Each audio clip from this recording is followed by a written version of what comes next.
How do you get more listeners as a newly launched podcast and also achieve greater reach in the long term? I'll introduce you to the best tools in this video.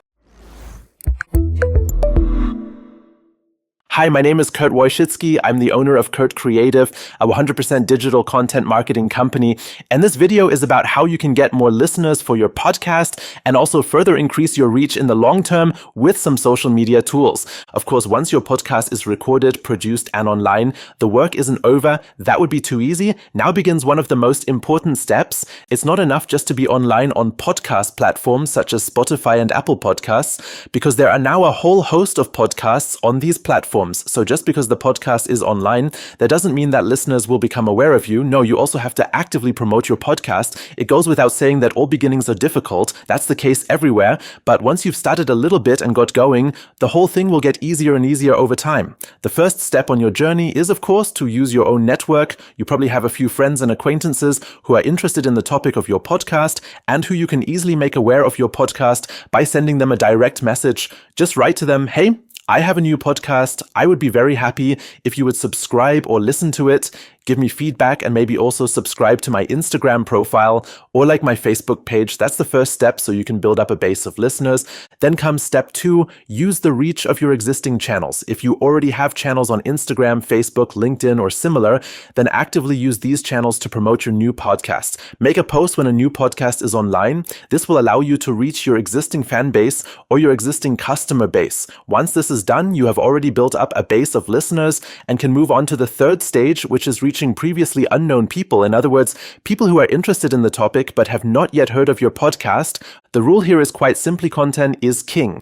In other words, fill your social media with content from your podcast. There are 3 formats that I always recommend to everyone, which are a good foundation for podcast promotion. Firstly, posting the link to the current episode. Secondly, the so-called quote board. And thirdly, the audiogram. I'll explain what all this is now. The link to the new episode is, of course, pretty much self-explanatory.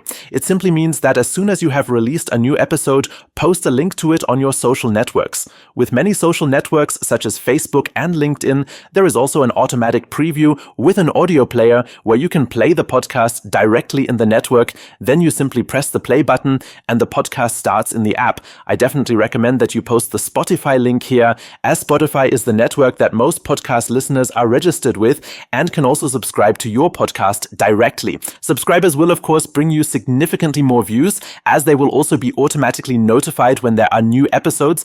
On networks like Instagram, where you can't make text posts, you can write, for example, that you can find the link in your profile description and then simply put the current Spotify link in this link field under your profile. People can then click on it directly, the Spotify app opens, and they can listen to your latest episode. The second format I recommend for promoting new podcast episodes is the so-called quote board. A quote board is simply a square photo of your podcast guest with a quote from the guest from the respective episode. Of course, it shouldn't be too long, so a short, concise quote of maybe 1 sentence, 10 to 15 words, that's a good measure for it. That will definitely attract attention in the feed. Because when your fans or followers scroll through their feed, photos always catch their eye. If you only have text, it's quickly scrolled over, but a photo grabs attention. People get stuck there, read what it says, and will most likely listen to your episode if they are interested in the topic. You can easily create these quote boards with the free basic version of the online tool Canva. There are already templates available. All you have to do is upload a suitable photo of your guest, and you can then place elements on this photo such as text, certain symbols of your logo, or similar. I would recommend not overloading the whole thing, because it's clear that if there's too much on this picture, it will only look confusing. A photo of the guest, a suitable quote, and perhaps your logo is enough to get people's attention, and then, of course, to get them into your podcast channel. The third format is the so-called audiogram. This is the acoustic version of the quote board, so to speak. Here, the quote from your guest is not written as text on the image, but is a video in which you can hear an excerpt from your podcast episode in the background. So you can really hear an excerpt from the podcast episode, and an animation moves along with it, visualizing the frequency response of the audio currently being played. You've probably seen this somewhere before. It's a great tool, especially on networks like Instagram or Twitter, where there is usually a lot of text to get your listeners' attention, you can easily create such audiograms with the free basic version of the Headliner tool, which you can find at headliner.app. And with this tool, you can easily create an audiogram step by step. You upload a photo, select the animation you want, add a small text or your logo, and the finished video is sent to you by email in 30 to 60 minutes. The question now, of course, is how much of these elements you should post. Yes, I can only recommend that you really try to achieve a certain consistency, so make an exact plan of how many days before the release of your podcast episode you make an announcement post. When you then post an audiogram, for example, when you post a quote board, and of course, don't forget the link to the new episode when you publish it, you can make an editorial plan for this. An editorial plan is simply a plan that says, for example, new episode every Monday, and then on Tuesday, the quotes board, on Thursday, the audiogram, and on Saturday, perhaps the link to the episode or something similar.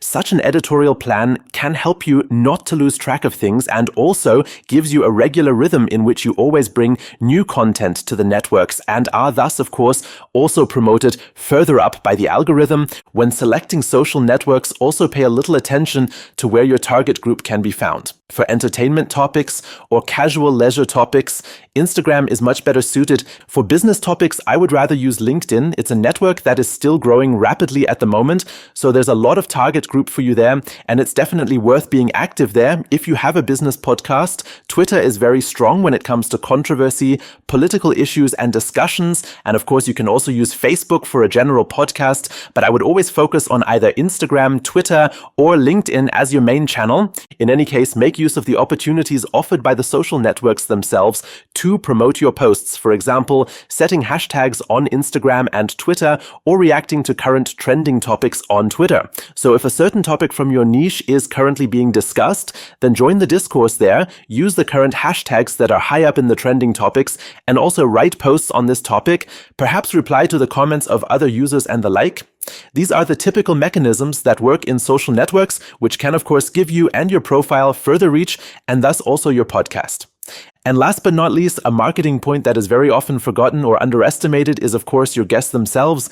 Simply ask your guest to share the current episode with the interview of him or her with their own network. In this way, you combine the networks of both of you, so to speak, and also reach the network and target group of your guest. This is another marketing advantage that can really send your podcast through the roof with known guests because you suddenly reach a whole new target group that didn't even know you before. These were my top tips for your podcast promotion. If you want to have a professional concept for your podcast, a marketing plan that is really sophisticated and goes into detail about when you post what to make your podcast known, then take a look at our website. I'll insert the link here, and you'll also find the link to our offers in the info box below. We can help you to promote your podcast and reach more listeners. And if you don't want to miss any videos about podcasting and other content marketing topics, then subscribe to our channel. I would be very happy if you stay here as a subscriber and of course watch all the other videos. I wish you lots of fun and success with your podcast.